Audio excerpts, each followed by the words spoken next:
So we were discussing about surface and interfacial phenomena. In our previous lecture, we spoke regarding what are the different interfaces which are possible. We have seen that being one gas is always miscible with another gas will not create any interface. Rest of the phases like liquid, solid and gas, when liquid comes in contact with another liquid which is immiscible, or liquid is coming in contact with gas, solid is coming in contact with another solid particles, and solid is coming in contact with liquid, or solid is coming in. Out of this, when one phase is coming in contact with the another phase which is gas in nature, at that time we simply call it as surface. As such, in general, when two phases come together and the boundary between those two phases, it is known as interface. But for our sake of understanding, when the phase in which the another phase in coming in contact, and if it is gas, at that time we call it as surface. Say for example, liquid surface, it is in contact with gas. Solid surface or tabletop, when solid is coming in contact with the gas. So let us move in detail now. What is liquid interface? See, when say liquid is being taken into a beaker, you can see into the picture that the molecule of a liquid which is there into the bulk, it is being surrounded by its own molecule, and that's why whatever forces of attraction it is experiencing, it is being balanced from all the sides. This doesn't happen when the molecule is on the surface, because the molecule, when it is being on the surface, on the upper side, it is experiencing the forces of attraction with the molecules of the another phase, that is gas, and on other side it is being experiencing the forces of attraction of its own molecule. So the force which is being experienced by the molecules which are there into the bulk is altogether different from the forces of attraction which is being experienced by the molecules which is there onto the surface. And this actually leads to the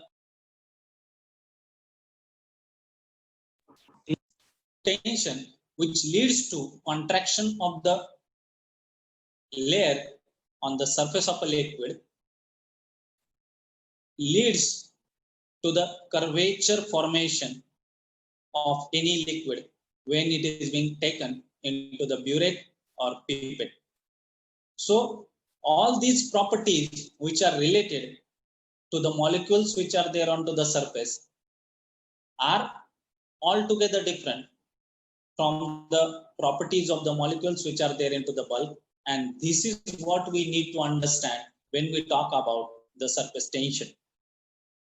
The molecules which are there into the bulk, they only experiences the cohesive forces of attraction, that the forces of attraction that exist between the like molecules, and the molecules which are there onto the surface, they not only experience the cohesive forces of attraction but also the adhesive forces of attraction with the molecules of the gas. So in the liquid state, the cohesive forces between adjacent molecules, they are well developed. The molecules which are there into the bulk of the liquid, they are surrounded in all direction by the other molecules of the same liquid, and they have the cohesive forces of attraction developed with them. Attraction being equal on all the sides, the molecule is equipoised, and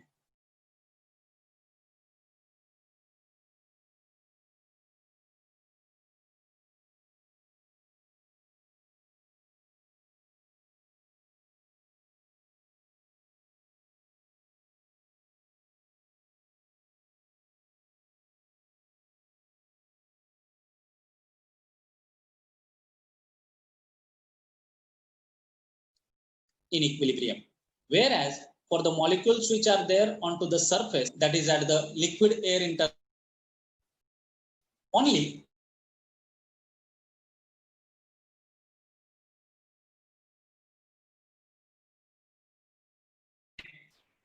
it is being experienced,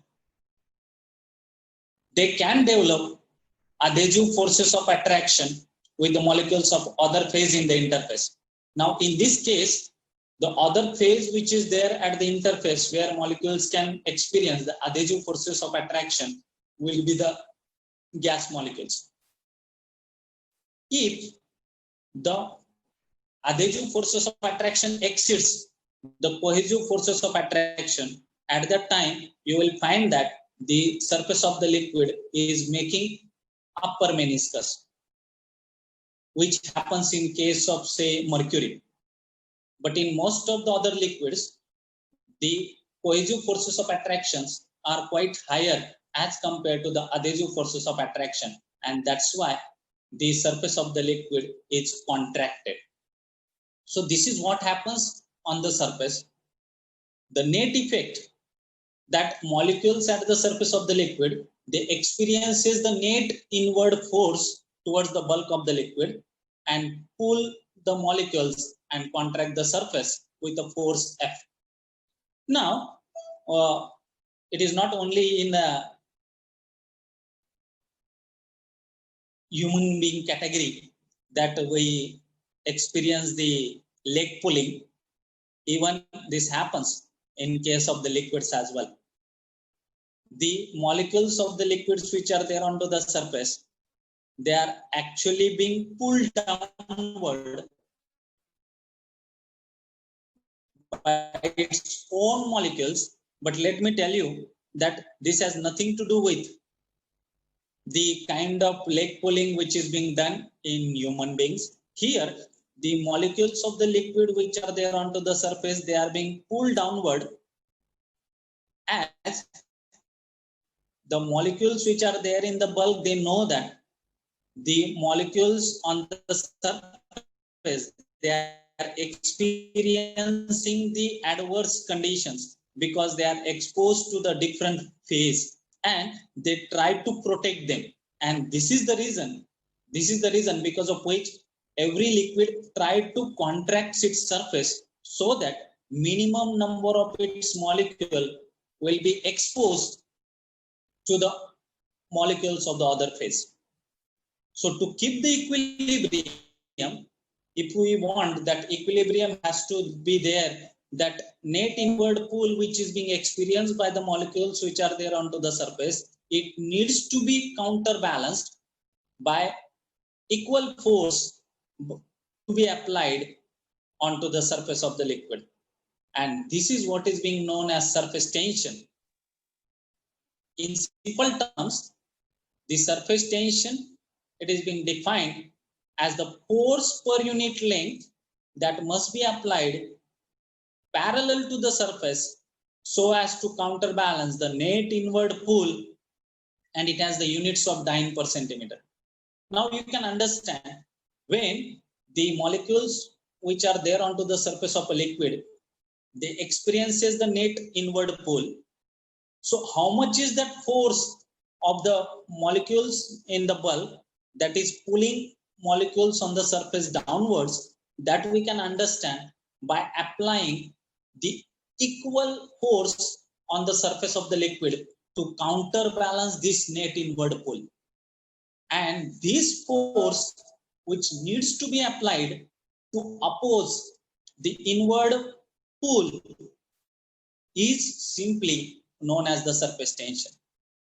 So you can understand, if the cohesive forces of attractions are greater, then we will have to apply more and more force to counterbalance that net inward pull. If the cohesive forces are lesser, then ultimately it says that the surface tension of that liquid will be smaller one. Are you getting? Yes, sir. Surface tension, always remember, it has to do with the cohesive forces of attraction of the molecules. If it is higher, higher will be the surface tension. Surface tension. Next is interfacial tension. Now, this term is most often used for the attractive forces between immiscible liquids. And it is the force again which needs to be applied at the interface. It is the force per unit length existing at the interface between two immiscible liquid phases and has the similar units of dynes per centimeter as that of your surface tension. Now this is obvious that interfacial tension, it is always lesser than the surface tension. And the reason behind that is the adhesive forces that exist between two liquid phases forming the interface, it is greater when a liquid and a gas phase exist together. Because when liquid molecules are facing the molecules of the gases, the adhesive forces which will be developed between them will be lesser as compared to the adhesive forces that could be developed between two liquid phases. And that's why interfacial tension is said to be lesser than the surface tension. Even you will find that as we move from immiscible liquids towards slightly miscible and completely miscible liquid, this interfacial tension goes on decreasing, and when two liquids becomes completely miscible, there is no interfacial tension between them. Greater the surface tension, it reflects, as we discussed in the previous slide, that greater the surface tension, it ultimately means that the cohesive forces of attraction between the molecule is greater. So it reflects higher intermolecular forces of attraction, thus increase in the hydrogen bonds or molecular weight causes increase in surface tension. Because the molecules of that particular material, if they are going to have a stronger affection for each other, it ultimately means that it will lead to increase into the surface tension.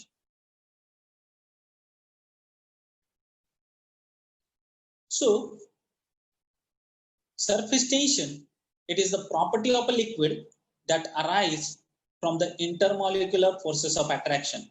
And it is for this reason that in air, the drop of a liquid, it assumes spherical shape, because for a given volume of a sphere has a minimum surface area. As we discussed during our practicals, that whenever liquid comes out of any aperture, it forms a drop or a sphere. Why does it form a sphere or a drop? The reason lies in this particular thing, that it tries to expose its minimum number of molecules with the molecules of the other phase.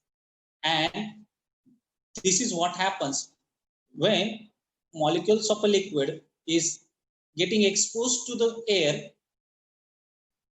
The liquid tries to assume a shape which will have minimum surface area for a given volume. Now here you need not confuse in between how it is possible that sphere will have a minimum surface area. Actually, we try to convert every material into the spherical shape, because spherical shape has maximum surface area or highest surface area. But here you don't have to forget that we are writing for a given volume. For a given volume, sphere has the minimum surface area, because in other shapes you will find that surface area increases. Sphere is the only shape where number of molecules of that particular liquid will be minimum onto the surface. So bulk में आपका number of molecules will be higher, and surface पे it will be lesser one. This is the only possible shape where minimum number of molecules will be exposed to the adverse phase or adverse conditions or another phase, and that's why whenever liquid comes out of a aperture, it tries to assume a spherical shape when it is making contact with the molecules of the air or gas. So surface tension is an effect within the surface layer of a liquid that causes the layer to behave as an elastic shift.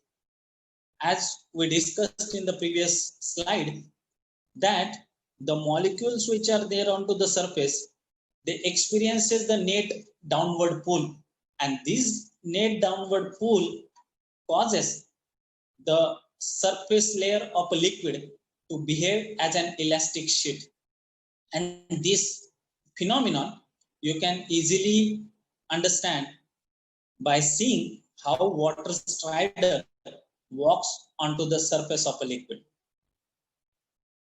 This picture is beautifully given in various textbooks, how strider doesn't sink and why it is possible for a water strider to walk on the water. Or even if you put a periwinkle flower onto the surface of water, you will find that it floats. Even capillary action, when capillary is being dipped into the liquid, water rises up into the capillary, weighting the capillary. This happens because of the surface tension.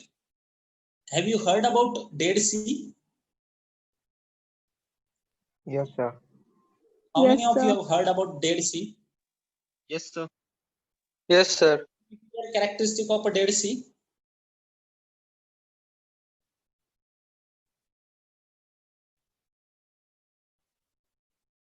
Too much of the salt present in that sea, sir. Yeah. Yes, and that too much salt which is present into the liquid, what it leads to? It leads to increase into the surface tension. The surface tension of the liquid of Dead Sea, it is very high, and because of which when we take plunge into that water, instead of being drawn or sink, we float onto that particular water. Similarly, water strider, when it walks onto the water, it is because of the surface tension of the liquid, which doesn't allow water strider, because of its weight is very less, it doesn't allow it to be sinked and it can easily walk onto the water. Same thing happens when periwinkle flower, which is very light in weight, when it is being put onto the surface of water, it floats onto the surface of water. All these properties are possible and happens because of the surface tension. Next, we'll talk about surface tension in terms of surface free energy. In our next lecture, we'll talk about what surface free energy is and how can we define the surface tension in terms of surface free energy. Is that clear?